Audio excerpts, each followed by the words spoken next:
Hi there guys, just to try and help you with the ET115 V2.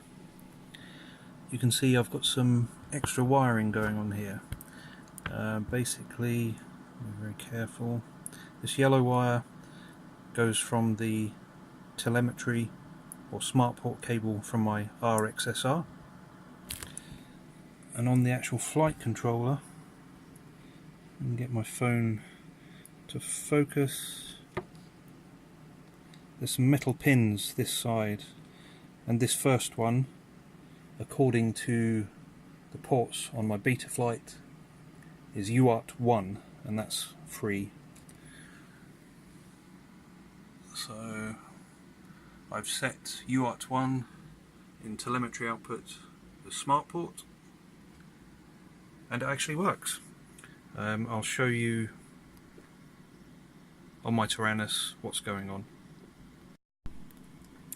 Right, so here on my telemetry page, on my QX7, nothing at the moment.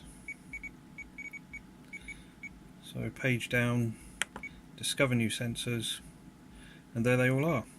So I'll be able to do smartport settings through my goggles, change all my pids, etc., and I get all this extra information. So this is the ET115 V2. It may or may not work on the V1, so hope this helps.